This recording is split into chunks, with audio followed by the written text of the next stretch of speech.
Tonight on Around the Cooler, Coach Golesh and the Auburn Tigers are gearing up for SEC Media Days. What is it that Auburn fans want to hear from Coach Golesh on Tuesday? And is there trouble in the 2027 recruiting class? Let's go around the cooler. Water Cooler Talk Sports. Around the cooler. Saturday night. Yeah, you know the deal. SEC pride. Yeah, we keep it real. From the plains to the grove, everybody knows it's around the cooler. We talk that score. Talk that score. Water Cooler Talk Sports Network. Every headline, every story. Around the cooler where the fans all meet.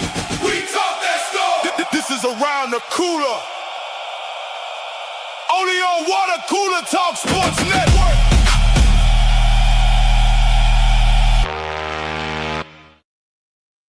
Yo, what's up, everybody, man? What's up? What's going on? This is Around the Cooler here on Water Cooler Talk Sports Network. I am your man, Nick Frazier, the host, man. Appreciate you so much for rocking with us. My guy rocking with me tonight, it is Tez, everybody's favorite Auburn fan. What's up, Tez? How you feeling, my guy? Man, feeling pretty good. How about yourself, man? Man, I'm doing great, Rocking with us also tonight, man. It is the one and only man himself, my guy, my player partner. It is Marcus Fitzpatrick. What's up, Marcus? Mr. Let's Go, let's get it. What's up, my guy? What's up, fellas? How y'all tonight? You doing well, man. Also, man, the legend himself, Bubba from Bubba and the Old Man Auburn Sports Talk. What's going on, man? What's going on? Chilling. Hey, also, my guy, he rocking with us as well. It is your favorite insider, our favorite insider. It is Ant the Insider. What's up, Ant? What's happening? Chilling. And the man of the hour, ladies and gentlemen, it is the one and only, my guy, your guy. It is your favorite chef, our favorite chef. Also, the Charles White of YouTube. It is the one and only Edward Kid Country. What's up, Kid? What's going on, man? How you feeling? Yeah. I'm in here, baby. Around the water cooler when we talk that score, baby. We talk that score around the cooler, baby. Oh, boy, here we go, man. Ladies and gentlemen, man, we appreciate y'all so much for rocking with us tonight, man. Shout out to all the people that's rocking with us in the chat. Auburn Dad, what's up, man? How you feeling, man? Weagle 333, what's up, man? Kid Country is in here. What's up, man? LaMarcus, what's up, my guy? How you feeling, man? Hope you feeling good. Hope you feeling great. Man, AUTJ, what's up, man? How you feeling, man? Elite Timothy Anthony Tucker is in this mud. What's up, Tim Tucker, man? How you feeling? Fellas, y'all ready to get this thing rocking and rolling tonight? Y'all ready to get into it? Yes, sir. All right, man, let's get this thing rocking and get this thing started out first, man. First off, man, tonight, Auburn is sending a couple of guys to SEC Media Days this upcoming, next week. Of course, Champ Anthony, Alex McPherson, Byrum Brown will be the player representatives for Auburn this upcoming SEC Media Days, which will happen on Tuesday. This will be Alex Golesh's first SEC Media Days. Of course, you know, he's the head coach of the Auburn Tigers, of course, and his first Media Days as the head coach in the SEC. And so the question that we want to explore tonight is, on the previous show, we asked who needs to win Media Days? Which new head coach needs to win Media Days? Tonight, we want to ask the question, what do we as Auburn fans want to hear from Alex Golesh when he gets on the podium? And what do we want to hear from him throughout the day on Tuesday at Media Days when it happens? So I'm going to start the question off tonight. My guy Tez, man, what is it you want to hear from one young Alex Golesh once he gets on the podium at Media Days on Tuesday? Man, more of what he said already. I don't think he needs to change anything. Like, I want to hear him. I want to hear more about the process. You know, the guy's been process driven since the moment he's got on the plains. I want to hear more about that. I want to hear the plan, a little bit about the plan in fall camp, which I'm sure he'll detail because he's pretty good at that. He almost over explains himself sometimes. But yeah, just more of the same, man. Nothing extravagant. He doesn't have to tell me. If I had to reach for something, I do want to hear about the health of some of the players, right? Okay. Tell me about Stan Remiel. Where does he stand on his injury, right? There's another topic on Media Days. You got Champ Anthony there, so apparently he's healthy, right? Well, maybe he's not healthy. I don't know. I want to know that, right? Those will be the only things. It's just like update me as far as like what I'm looking to hear. Just update me on the injuries and just be more the same, bro. Just the process driven. This is something Auburn really hasn't had for real. So I just want to hear more of that, man. So I don't know if this is surprising to a lot of people or what, but when they brought up the list, I think everybody expected Byrum Brown to be there, but you heard Champ Anthony, then of course you heard Alex McPherson. Of course, you got a offensive guy, defensive guy, and a special teams guy going. Of course, you got the head coach going as well. Bubba, were you surprised that was the selection of guys that was chosen to go to Auburn? I mean, that was chosen from Auburn to go to SEC Media Days. Yeah, not really. Like that, those are guys that we've heard are leaders. McPherson in the past, Champ Anthony's been a leader on this team for a couple of years now, and then Byrum Brown is like the spearhead of the Golesh group that he brought with him from USF. I think if the situation didn't happen last month with the Deshaun Womack thing, I think he could have been there instead of McPherson because, he's been known as a vocal leader so far since he got to Auburn, right? He's been a big thing on the defense. So maybe you could say like Xavier Atkins, but I think it's a group that could have been expected. Okay. What do you want to hear from him at SEC Media Days, Marcus? What's your thoughts on this, man? Are you in the same boat as Tez, or is there something that specifically you want to hear Coach Golesh speak about? Kind of in the same boat with Tez. Also, I would like to hear more about the O-line rotation or what he's going to do about the O-line deficiencies. Outside of that, like Ted said, he won me over. He won me over a long time ago. Now it's just to prove it on the field for me. Prove it on the field, man. Won him over a long time ago. Ant, what's your thoughts on this, man? Give me your thoughts. I like the combination.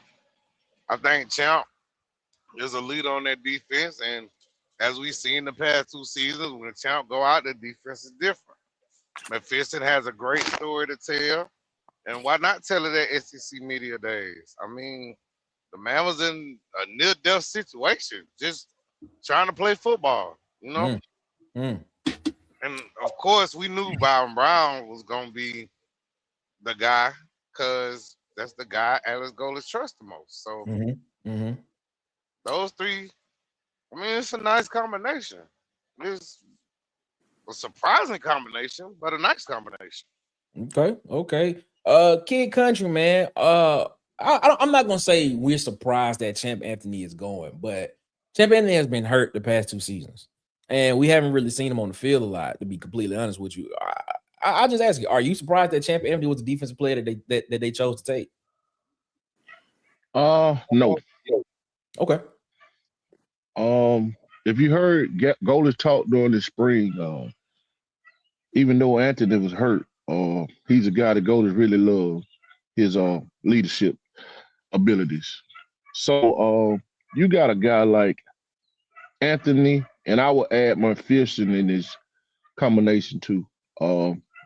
Those 2 guys that could have quit playing football. Or McPherson, he could have easily quit. You know what I mean? When he did something else, but his love for Auburn, he stuck it out.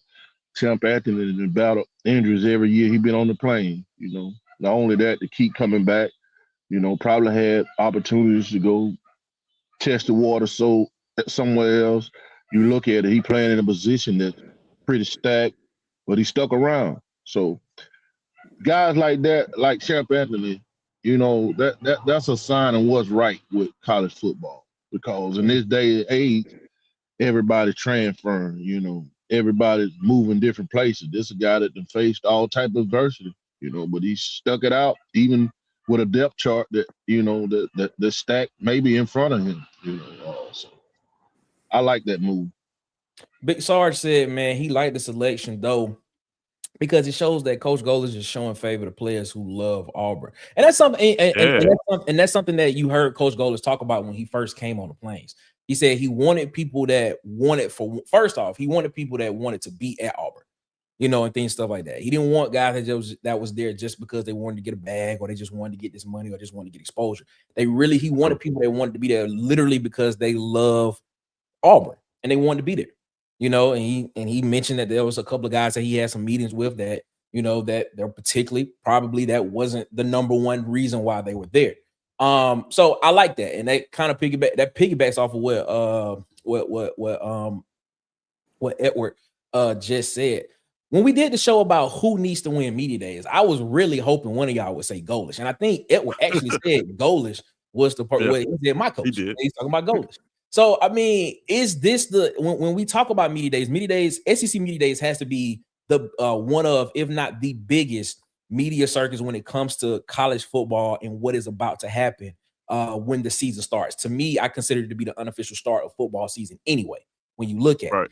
So when you look at this, what can Alex Golesh do? And I'm gonna ask this question again because I want to tailor it more towards Alex Golesh and Auburn right now. There's been a lot of talk in this space about a lot of kids that have not had the opportunity, that have not been on a lot of preseason lists. Of course, Xavier Atkins has been getting that recognition, preseason All-American. He was left off the PFF list of top 50 players, but he's mostly been on a lot of those lists. Byrum Brown, a lot of people who sit there and just be like, you know what, why isn't he on a lot of these lists? And we've come to the conclusion here at Water Cooler Talk Sports that it's because he's wearing Auburn jersey and because Auburn has sucked the past couple of years. That's just it. But what is it that Alex Golesh has to do in order to get favor with the media? And I don't want to put it like that because a lot of these lists, when you look at them, are media driven.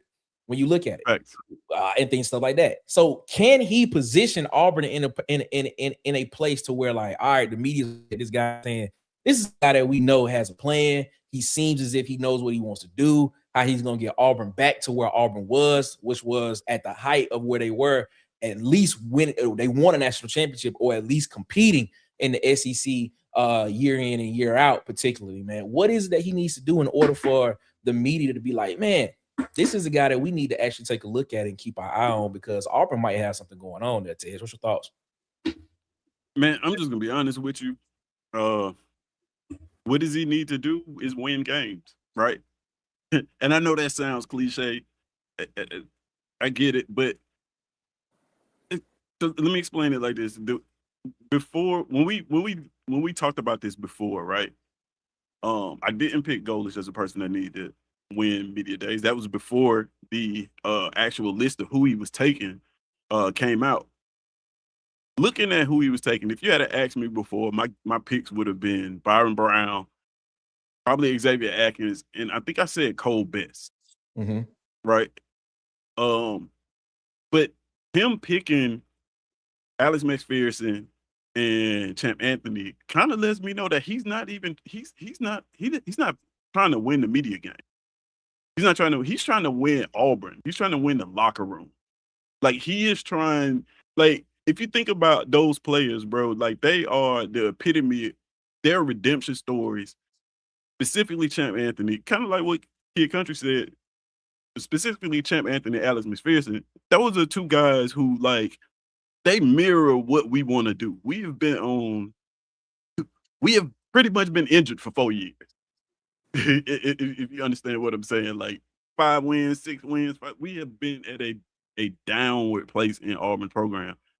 Those are two players that are examples of, like, you can go through something and come back. Like, I think that is more the message that this dude is trying to send when he, like, I don't even think he's focused on trying to win the media over at all. I think he's more focused on trying to win his team over, trying to establish something.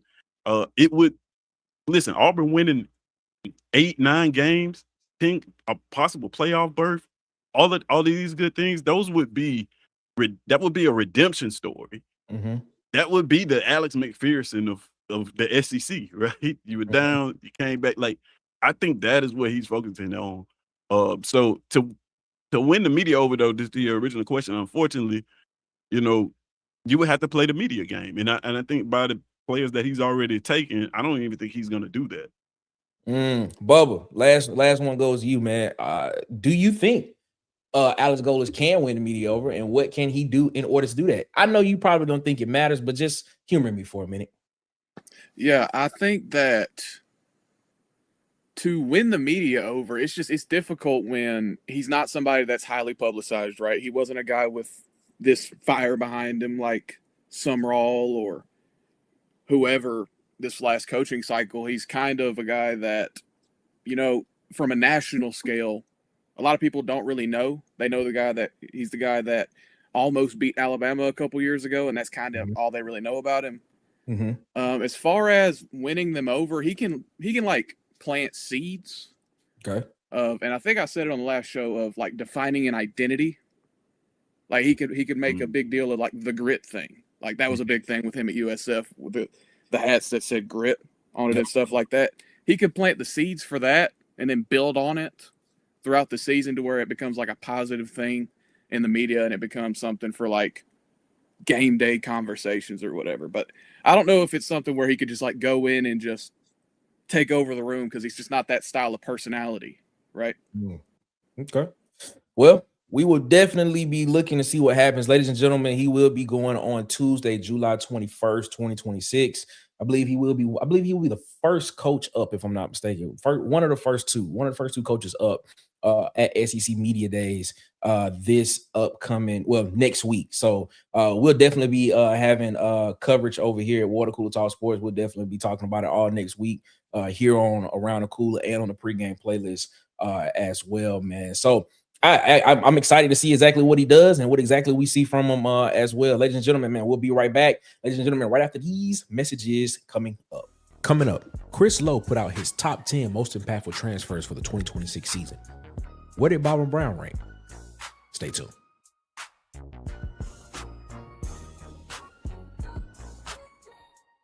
In the SEC, every game and every fan matters. Welcome to SEC Season, the ultimate interactive channel. Catch Launch Breaks with Tez, Tuesday to Thursday at 12:30. And SEC Season Live, Tuesday nights at 7:30. More than a channel, it's a community. Connect and debate with the most passionate fans in college sports. Subscribe today and join the Keyboard Collective.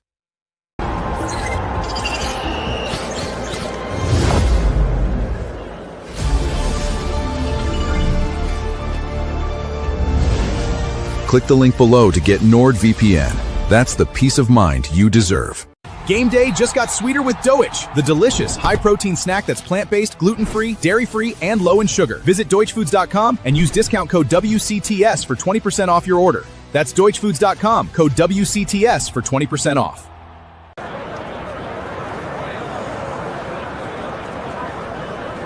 Subscribe to these YouTube channels. You won't regret it.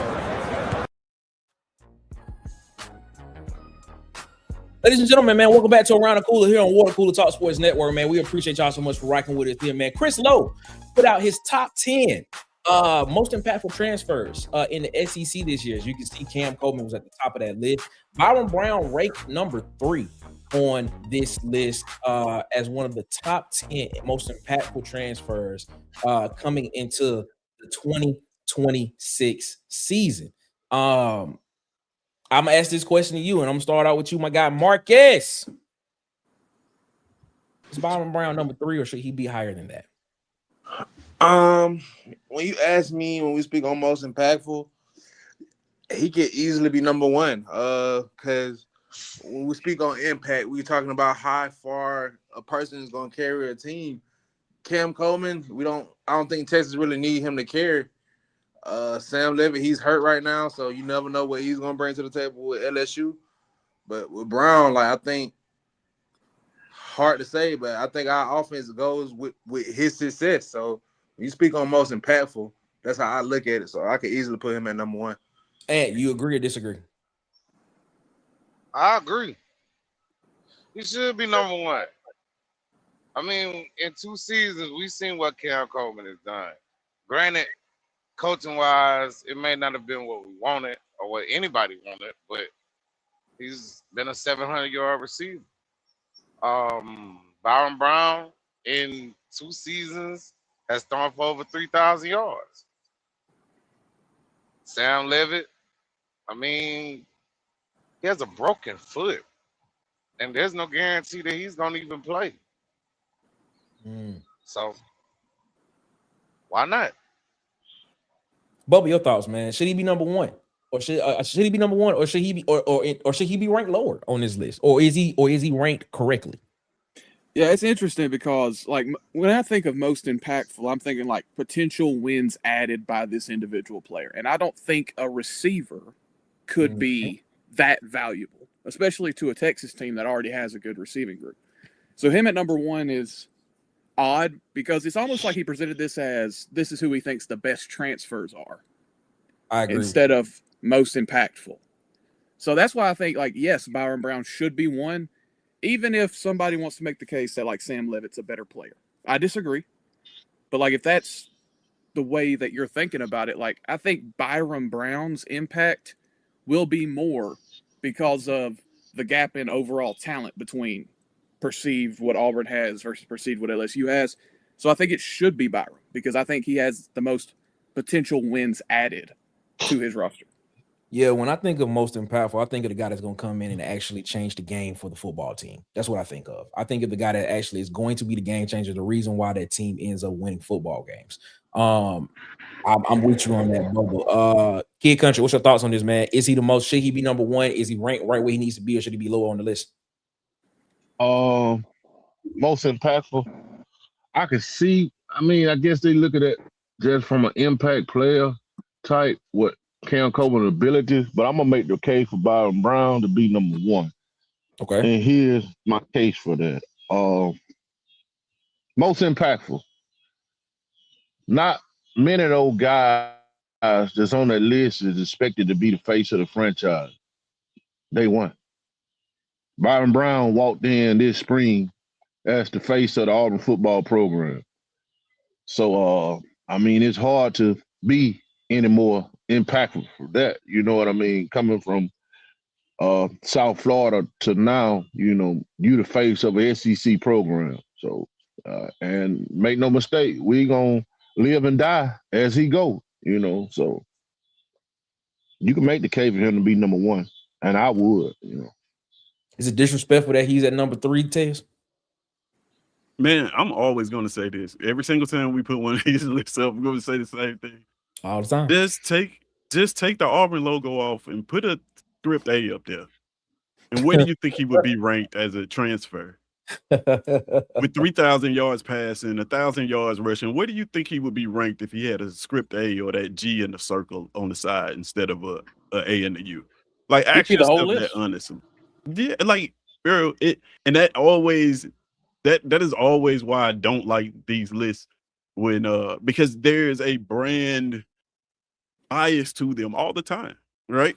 All the time. But to entertain the question, man, I think he realistically is the most impactful transfer. Will be. I don't know. This is a preseason list, but I think at the end of the season we'll see that he was the most impactful transfer, and that's whether we win 7 games, 6 games, 8 games. He's going to have probably a better season statistically than everybody on that list, and he's going to have more on his shoulders. Like Kid Country said, he's the face of the franchise now.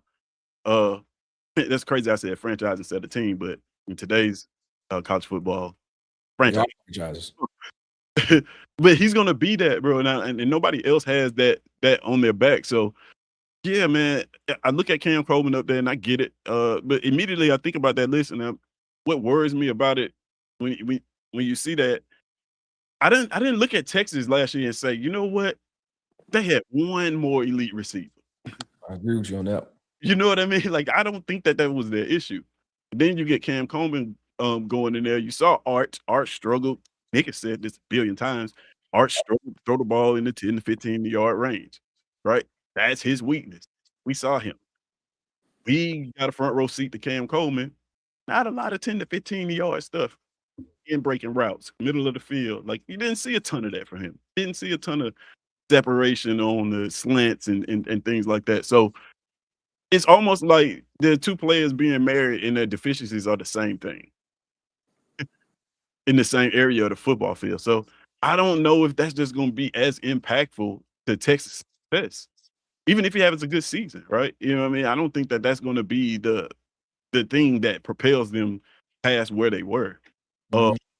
Whereas a Byrum Brown is everything for Auburn. He does not play well. This team, the outcome is bleak. He has to perform in order for us to even have a shot in some of these games, I think. Bob, let me ask you this, man. When you look at these lists, right, and like, don't get it twisted. We are kind of in a dead period of just, I don't know, college football talk right now. Hopefully that will change next week because we have a lot of things happening. Of course, you got SEC Media Days. I think Big Ten Media Days is the week after that, if I'm not mistaken. The two biggest conferences in college football right now. When you look at these lists, let me ask you this question. Do you think this list suggests that transfer portal has become more valuable than high school recruiting? Well, I think they're getting close to the same level. The issue is the price point. That's the main issue. Is proven talents are always going to cost more. But I think that what Indiana showed is that you can, if you have a great off-field staff and the ability to identify underutilized talent from other schools, it can be more useful because these guys are older, right? You're getting more developed players. So if that is the way that you go about it, I think that it is absolutely more valuable than high school recruiting, because getting a 20-year-old versus getting an 18-year-old is just inherently better. But I think that you still need to build your rosters, probably players 20 through, what is it now, 110?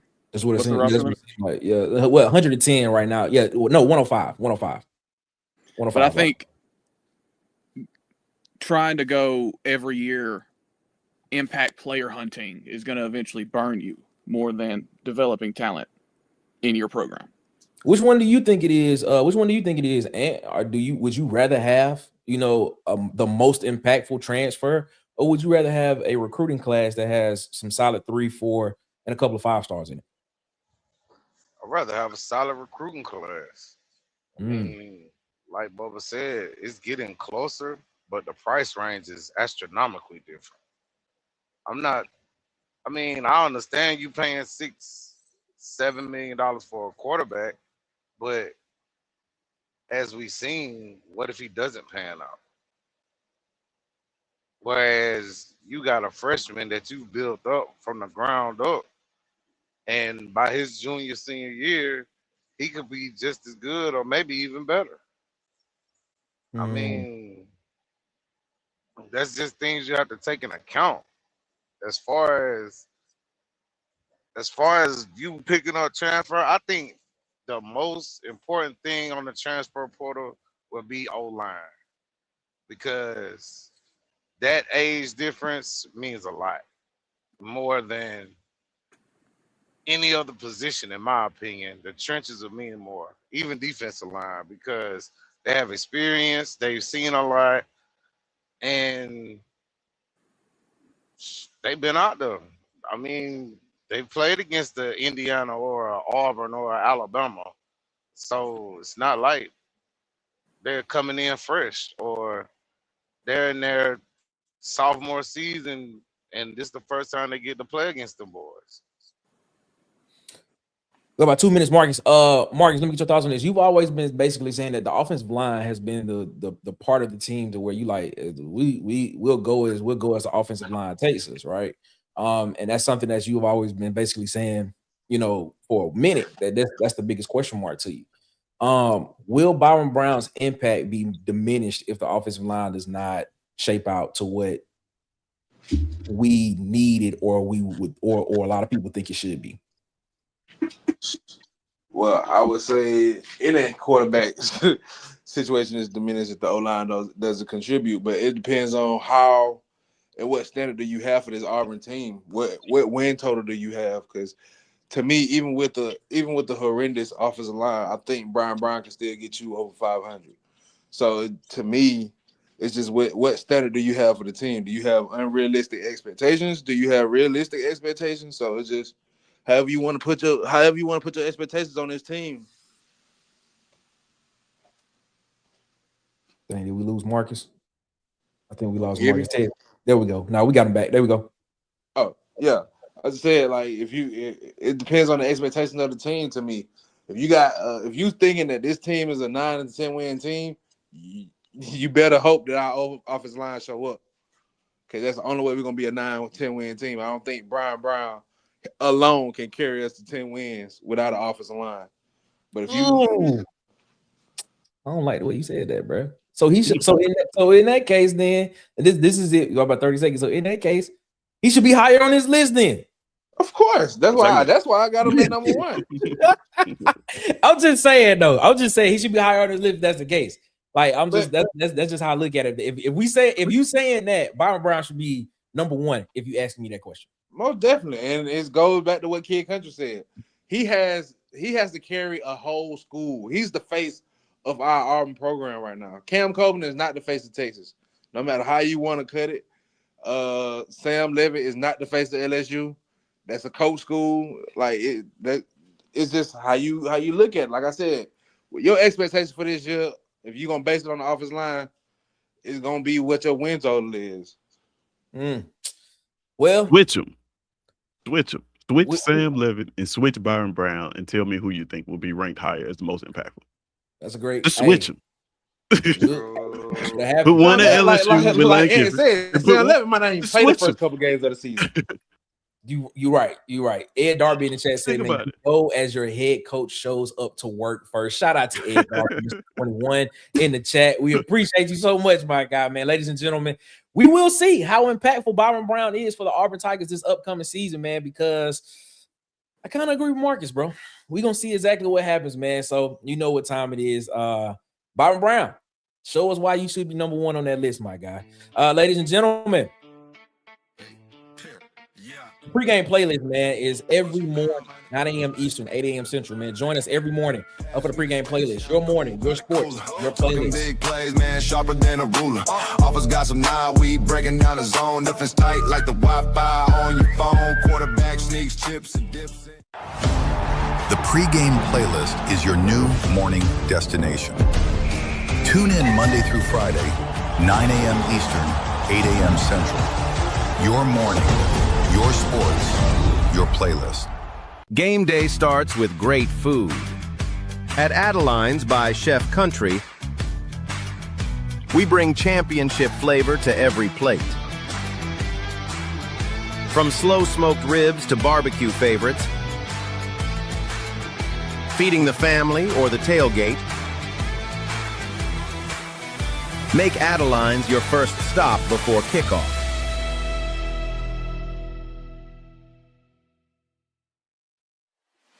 Breaking Auburn news, recruiting updates, insider conversations, the stories Auburn fans care about most. When something happens across the Auburn football landscape, Auburn Addicts is there. From recruiting battles and transfer portal movement to game analysis and the latest headlines, Auburn Addicts keeps you connected. Join Auburn fans every Sunday at 6 p.m. Eastern, 5 p.m. Central. Auburn Addicts. Auburn football. All the time. Yes! Let's go! Whew. Yeah. Oh, yes! Let's go! Yo, ladies and gentlemen, man, welcome back to Around the Cooler here on Water Cooler Talk Sports Network, man. We appreciate y'all so much, man, for rocking with us here, man. Ooh, having a little bit of problems in the recruiting trail lately, man. We've been talking about how good recruiting has been. Auburn has a potential top 10 class, but we got a couple guys that flipped. Kingston Miles flipped. Dalen Scott flipped way back then. And today it has been confirmed that one Cedric Simmons has decided to flip his commitment, ladies and gentlemen, from the Auburn Tigers to the Alabama Crimson Tide. 3-star player in the class for 2027. Definitely going to get his 4th star this upcoming season. Cedric Simmons has flipped his commitment from the Auburn Tigers to the Alabama Crimson Tide. I will say this. We've been privy to some information where we kind of saw this coming probably a couple weeks ago. But, you know, it is what it is. We wish him the best of luck, man. With Cedric Simmons, he's definitely going to be a great player where he goes, and he's definitely going to be an impact player when he does put on that uniform and plays college football. But he flipped his commitment, man, and there are rumblings that there potentially could be more flips in this class. Right now, the class is at 25. He was the 26th recruit, and now he is the 20. Now there are only 25 recruits in the class right now. Could there be more flips coming? Bubba, what's your thoughts on this, man? Yeah, I'm not too worried right now. I trust the staff to fill out this class however they need to. Cedric Simmons was obviously a big loss because I felt like he was going to play a really important role as the run after catch screen guy in our screen game, and his ability to basically be a running back after he catches the football. So he'll make an impact at Alabama, but I'm not worried at the moment, really. We're already over the number I thought we were going to get. I thought this class was going to land around 18 to 20 commits, and we're still at 25. Yeah, so I mean, I agree with you there. I still would have loved to have him in the class. Still would have loved to kept him. But hey, things happen and everything happens. And I want to get your thoughts on this. I don't know what to say or how to say it right now. Man, listen, it's just July. This is to be expected. I mean, it was bound to happen though. You know what I'm saying? Like you said, Nick, we kind of already knew what was gonna happen. Now, the only thing it'll worry me if it just affects your future in those areas of recruiting, Mm-hmm. because you know you might have killed a pipeline or two where some good to great athletes coming out in the future. So as far as him flipping, I mean, it's to be expected, bro. It's July. You know,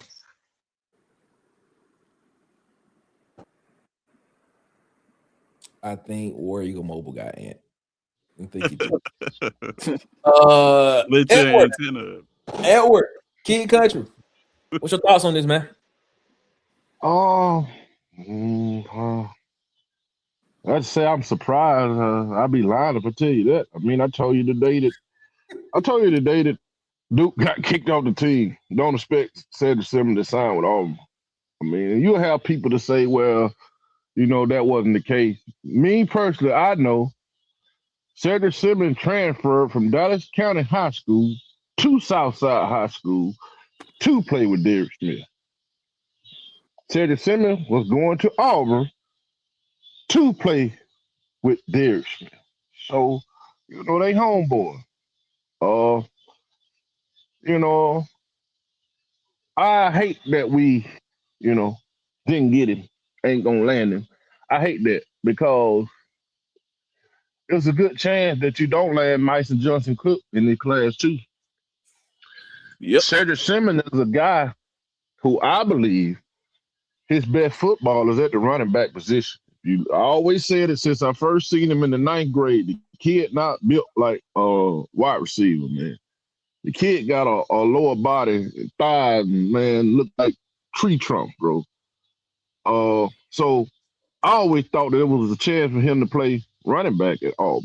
And especially being that your top 2 running backs may very well, 2 that you had in the class, you might not sign neither one of those guys.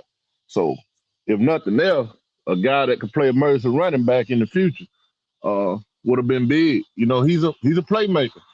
But despite of what many people may think that was the reason that he not signing with Auburn. How the hell I'm the reason that he not signing with Auburn? I ain't talked to the kid.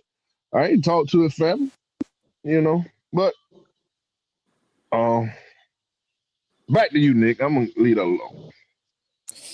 All right, man. As Edward said, there has been a lot said in some threads today that has been directed towards Edward, and Edward just made it clear that there was nothing that he said or did that caused this to happen. He basically told you the reason why is because he is friends with Derek Smith, aka Duke Smith, and he was going to play with his friend. That is what you just heard. So to clear up everything that has been in the threads on message boards today, a lot of people saying that this had Edward's hands all over and stuff like that. That is not true. So and he just said that right now. But he brought up something that was interesting that we need to. Well, you and Ant brought up something interesting that was interesting I need to talk about. And you can be as subtle with it as you want to. With this potential flip happening from the area of the state that is happening, has the pipeline to that area been kind of blocked? I'm asking you that question, Edward. I wouldn't say the pipeline is blocked. Okay. I wouldn't say it's blocked. In this area, if we're gonna be completely honest, and that's the only way I know to tell you. Auburn has left a bad taste in a lot of people's mouth concerning the whole Duke Smith situation. And, you know, I'm not here to take sides. That's not here what I'm here to do. But just to kick a guy off the team, he never even been suspended for the team. So your first route is dismissal. When, you know, kid hadn't been a troublemaker, despite what people may say about it. Kid hasn't been a troublemaker. You know. There's a lot of talent in this area. And for how that situation played out, you know, they really need to come back and do some PR in this area. You know, just you got the number 2 player in the state 20 miles down the road from here. Father Leah just said that you're going to be recruiting heavy next year, 2028. You know, see, I got a bad rep. But when I came on the call-in show for 3 years and I talked about the kid, when I was the one talking to the kid, man, Auburn a great place, man. You be an Auburn man. I was the one doing it. So now all of a sudden, once he decommit or once he get kicked off the team, I'm supposed to sit back and let everybody take shots at this kid. What kind of person would I be, folks? And so I made a comment in the heat of the moment that I was going to negatively recruit against Auburn. Here's the thing about that. We ought to say stuff we don't mean when we get mad. This kid just like one of my nephews. Of course I was pissed off. You ain't never got mad at your wife? At your children and told them something? Huh? You ain't never got mad at your wife and your girlfriend and said something that you didn't mean when you were mad? That's the kind of love I got from Auburn. Auburn just like a girlfriend to me. I love them. How many times you said, man, I ain't watching Auburn next week, man. I'm tired of watching them losing. But next week, your ass right in front of the TV with the remote. So, but when I say stuff, I use a lot of people for a case study. Here's one thing that I have found. You can say 1,000 things positive. Nobody would never hear it. But the one negative thing that you say, everybody will take that and run with it. Now I told you about, Mark gave you information on DeMarcus Riddick, Alvin Henderson, Duke Smith. I gave you all the information on these kids. Now all of a sudden, when I see folks on his message board calling the mama a bitch, and the boy mama died 4 years ago in a tragic way, you think I'm gonna let that ride? One thing about 2-7, baby, we ride together. We ride together.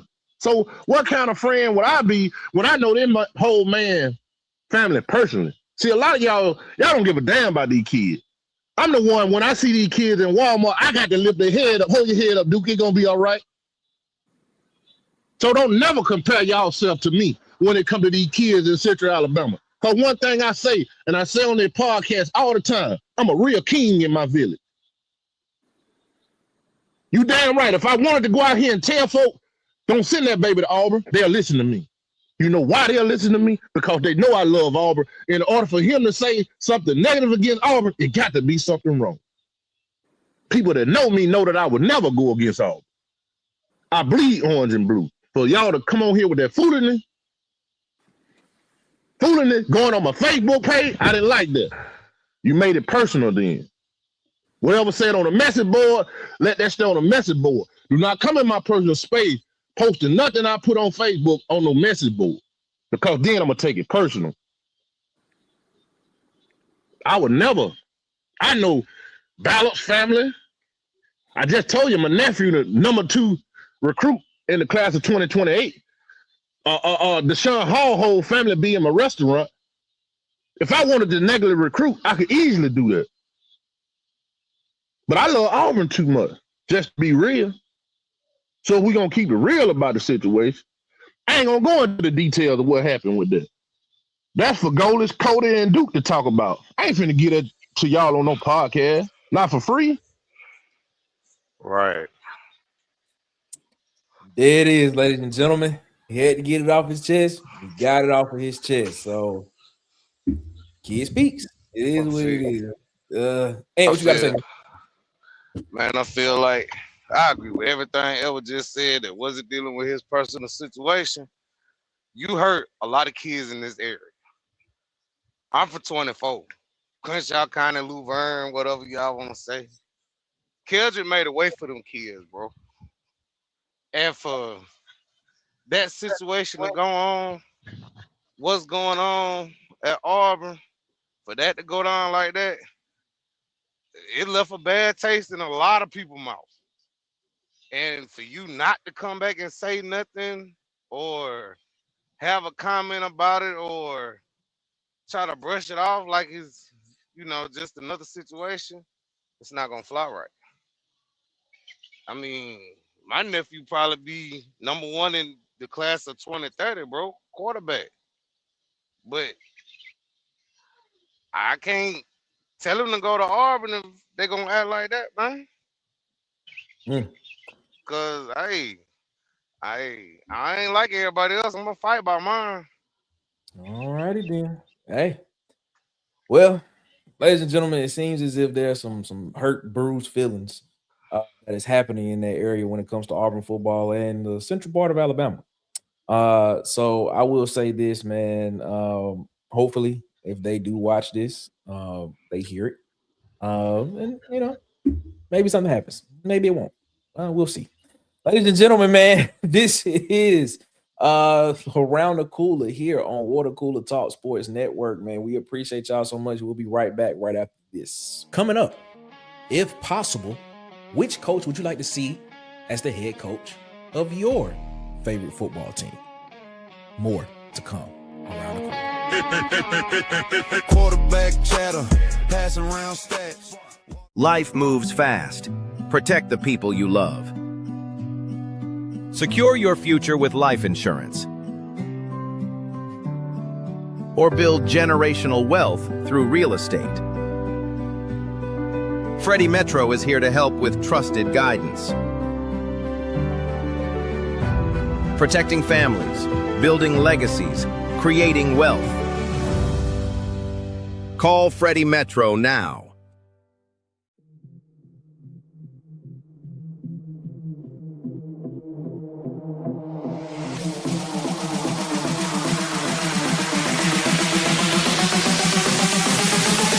Hit the link and try it now. Everybody wants to look like a star when they step out, including you. Hollywood Media has you covered.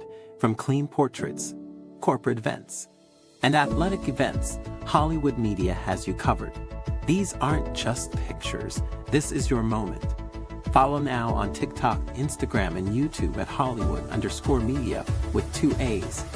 Follow on Facebook at Hollywood Media. Feel like the star you are.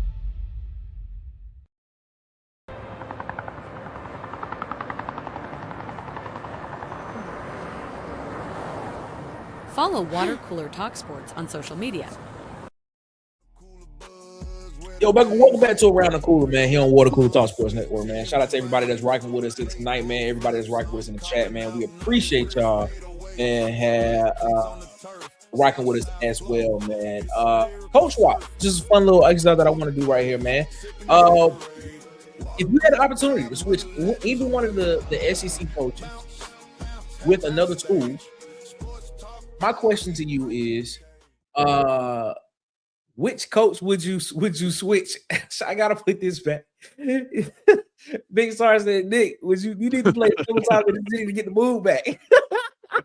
We'll play it tomorrow morning on the pregame playlist, man. Come check us out tomorrow morning, 9 a.m. Eastern, 8 a.m. Central Standard Time with a pregame playlist. Come check us out there, man. So shout out to Big Sarge for that, man. We appreciate you so much, man. But the question is, man, if you could, just a fun little exercise to get the move back up, Big Sarge, just to get the move back up. Fun little exercise. If you could switch a coach from one current SEC school to another, which coach would you switch and why? Bubba, I want to hear you first. Switch them to Auburn, you mean? It could be the Auburn or it could be to any other school. What other coach do you think will work well at another school in the SEC? Well, obviously, I'd put Mike Elko in Auburn. I think that's okay. I think that's a perfect fit. Okay. In terms of just like, I guess like spiritually, who feels like the school? Man, I don't know. Can you put it back up on the screen?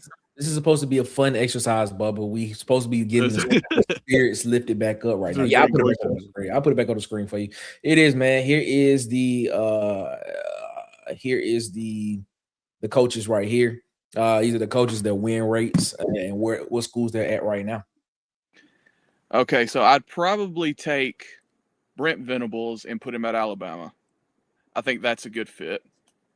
And then maybe like Josh Heupel to Florida. I think he matches the energy of that school. Josh Heupel to Florida, where he's been. Yeah, you're right. He was at Central Florida, so that could make a lot of sense. I can see that happening. Okay. But you said Mike Elko at Auburn. Why Mike Elko at Auburn? Well, he's just awesome. Okay. All right. That's it. What it is. Marcus, your thoughts? Who would you want to switch? You want Lane Kiffin at Auburn? Nah, it's funny that you brought on Lane Kiffin, though, nigga. You know me very well. I would move Lane Kiffin to Alabama just for a PR stunt. Wow, bro. Come on, man.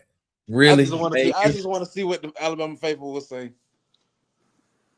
Okay. I just want to see how they will react with Lane Kiffin as their head coach. That's interesting. Lane Kiffin at Alabama. All right. Ted, where you going? Oh, this is easy for me. I would take Clark Lee and put him at Georgia and put Kirby Smart at Vanderbilt. Ooh, expound on that one, Ted. That is exactly what I would do. Expound. I know why Tez is doing that. I know why he's doing that. I want him to expound on that. I know why he's doing that. I just want to see how it'll play out, right? I think that Clark Lee is one hell of a coach, and he's had to build Vanderbilt up from basically nothing, right? True. Diego Pavia was a great part of that, but even with Diego Pavia, the Vanderbilt before Clark Lee got there, even in his early years, was just not that good. And Kirby Smart walked into a situation with a relatively full cupboard. So a lot of times we cannot judge coaches evenly when we put up lists like this, because some of them have had more weapons and more to their disposal than others have ever had. I respect the coaches that builds things from the bottom, and I feel like if you put Clark Lee at Georgia with the resources that they have at Georgia, and even the same roster and talent, he would be successful. I'm not saying that Kirby Smart wouldn't be successful at Vanderbilt. All I'm saying is we haven't seen him do that. So it'll be an interesting experiment for me. Tez, you without you even knowing it, you just created a lot of questions that we don't have time for tonight. Without you even knowing it. I'm just saying, man. And your thoughts, man. Who would you swap? Like what coach? Just for the fun of it, which coach would you take from where they currently are now? Where would you put them? Okay, so y'all stay with me on this one. It's about 4 or 5 changes I got. Okay. Lane to Florida. Okay, Lane to Florida. What's Mississippi State head coach? Jeff Lebby. Lebby to Oklahoma. That's actually not a bad idea, but go ahead. Venable to LSU. And kick Summerall out the SEC. Well, damn. well, who would be the 15th coach then? Because you only have 15 coaches at the time. If you gonna kick Summerall out of the SEC, who gonna be what other coach you gonna go get? Marcus Freeman? Who would I bring into the SEC? Yeah, you kick Summerall out. So I would be interested in Dabo at Bama. Man, stop, bro. I would Maybe be a decade interested ago. in that. Come on, really? Dabo Swinney at Alabama, bro. Hey man, I'd be You interested. pressing my Lane Kiffin pick. Who was the worst possible fit in terms Lane of coach Kiffin work? at Alabama is better than Dabo at Alabama. That's what I'm saying. Like, come on, I don't get. I mean, I agree, but maybe 7-8 years ago potentially, but now I don't know about that one. I agree. The one I do like is the Lebby to Oklahoma. I do like that one. I do like that. Yeah. I That is interesting. I think Lebby would be. I think that team would be nice with Lebby being at Oklahoma. I don't think Jackson Arnold would have left. I think we would have been talking about him as a top SEC quarterback under Lebby. And to be honest, I think Oklahoma would have been way more dangerous than what they are. Okay. Offensively, And for sure. Yeah, and we probably would have forgot all about Texas being in the SEC, being honest. Ooh, hot take. Kid Country, what you got? Man, I'm kind of like Ted, but I'm moving Clark Lee, and I'm giving him all the resources that Texas A&M, and I want to see what he could do. Oh, that's a good one. That is a solid. I want to give him all the keys to Texas A&M with all the resources they got, and I want to see what he can do. That's a solid one. Like that. I really like that, bro. I think I kind of love that one a little bit. I think I kind of love Clark Lee. Texas A&M. That's I good. like that. You know what? Before we get out of here, I am happy. Bubba was the only one that said somebody to Auburn. Everybody else is cool with Alex Golesh. I like that. Shout out to Golesh. Yeah, we got. I got. Shout out to Golesh. Auburn, we got. I got. We got. Just got to clean some stuff up, but we got. I got. What about Eli? What about Eli to Ole Miss? I'm good Would on that Eli. be interesting? Let Eli Drinkwitz stay with you. Eli Drinkwitz is 8 wins anywhere. Let Eli Drinkwitz stay where Eli Drinkwitz is. We are good on that. He will be fine. Fellas, man, this has been a great show, man. We appreciate y'all so much. If y'all have not already, man, please hit the like, hit the subscribe button, man. We appreciate y'all so much, man. It helps us grow throughout, man. If this is your first time here around the water cooler with us on Water Cooler Talk Sports Network, please go watch some more videos. Hit the like, hit the subscribe button, and tell them where they can find you at, my guy. Man, traveling in Texas right now. 45 southbound, headed to H-Town. There it is, ladies and gentlemen, man. Bubba, what can they find you at, my guy? Bubba and the Old Man on YouTube and Twitter. There it is, man. Tez, what can they look you up at, my man?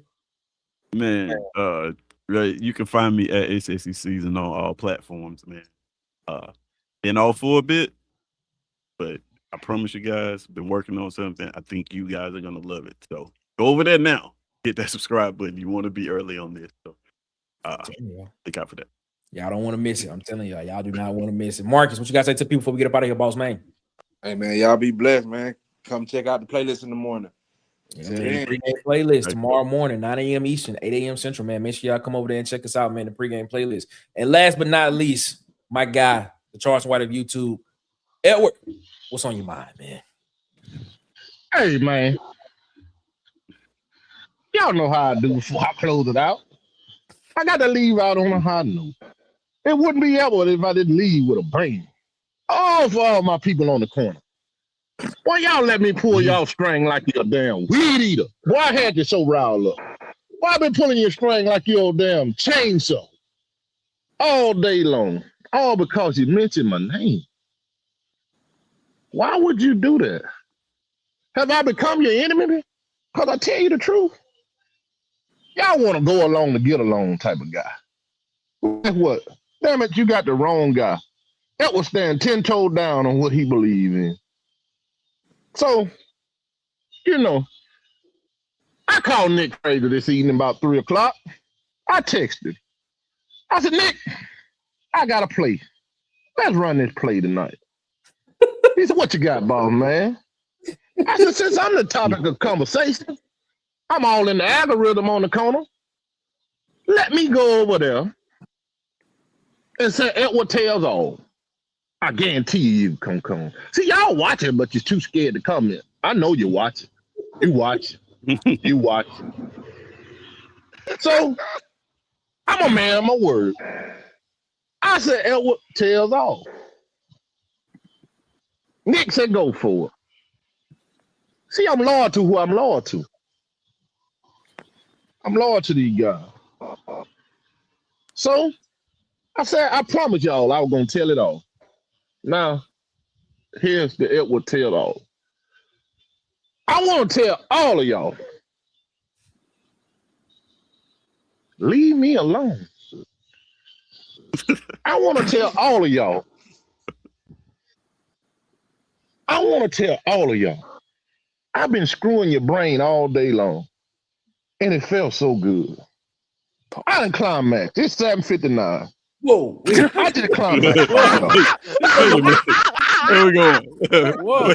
I just climaxed off of y'all because it felt so good. It felt so good just screwing with y'all mind. Because you really thought that I would go out in the streets and tell somebody not to go to Auburn. How dumb can you be? But since you're over here, And you see, we got a damn good show over here. I want you to like. I want you to subscribe. Don't let this be your first time coming. Don't let this be your last time coming. I mean, come back. See, now that I got your attention, I told you, Nick, I don't give a damn whether you love me or hate me. I just want to get you to the line. Now that I done got the whole corner to the line, all of y'all hate me. Checkmate. You dumb as I've been saying on this podcast the last 4 months, I want to be the hatest Auburn fan ever. Checkmate. Now guess what? I'd have screwed you. And guess what? I ain't gonna give you no more. I ain't gonna give you no more. I'm unsubscribing from the corner. I'm not even gonna be over there. It's gonna be left on your memory how good I just screwed you tonight. And I ain't gonna never call you no more. I don't even want your phone number. Guess what? Edward out. Ladies and gentlemen, the kid himself, the Charleston White of YouTube, it is Edward. And make sure y'all go to Airlines, 2371 Highway 14 to Talkerville, Alabama. Where they do it right, man. Shout out to Young Child Support. Sounds like Tim Tucker, man, for the 199 super chat. Appreciate you, my guy. We appreciate you, my guy, as always, for rocking with us. And he comes back as Edward's Climax. What's up, man? Checkmate, man. Shout out. That was fast. That's impressive. That was fast. Shout out to Kid Country, bro. We appreciate that, man. Lil Whip, man. Appreciate you so much for coming over here, man. First trip in, you guys. Great show. Thank you so much, man, for that, man. It really means a lot, man. Thank you so much. Man, Wardam ATL said, Kid Country bought me here. Subscribe. Shout out to you, man. Thank you so much, man, for coming over here and rocking with us, man. Shout out to Super Chat as well. Thank you so much for that, man. Ladies and gentlemen, this is Around the Cooler on Water Cooler Talk Sports Network. Please check us out tomorrow morning for the pregame playlist on Water Cooler Talk Sports Network. We will be talking about the NFC South and the AFC South. We will be previewing both of those divisions. And I don't know, man. Maybe a couple of guys will be on there with us tomorrow, man. But trust me, man, you'll have a great time, man. Make us a part of your morning routine, man, with the pregame playlist, your morning, your sports, your playlist. As always, before we get out of here, man, shout out to everybody that was in the chat with us tonight. Hopefully y'all enjoyed the show. Thank y'all so much. Please hit the like, hit the subscribe button. DC Wolf, I will call you afterwards and tell you, bro, you missed a lot. But you will, you missed some stuff, man. But I'll let you. Make sure y'all go over there and subscribe to Auburn TV. What I got, DC Wolf, man. Shout out to him, man. Ladies and gentlemen, this is Around the Cooler on Water Cooler Talk Sports Network. Thank y'all so much for rocking with us, man. As always, before we get out of here, you all have a good one. Better yet, y'all have a great one. Y'all be blessed, man. Make sure y'all get the man upstairs above his because he deserves all the praise and all of the glory. As Martin said, when he walked out of that apartment for the last time on the Martin Show, he wrote those 2 words on the wall. 2 words he wrote were one love. Ladies and gentlemen, we out this mug. Y'all be easy. Y'all be blessed. Y'all stay fresh. We out. Peace.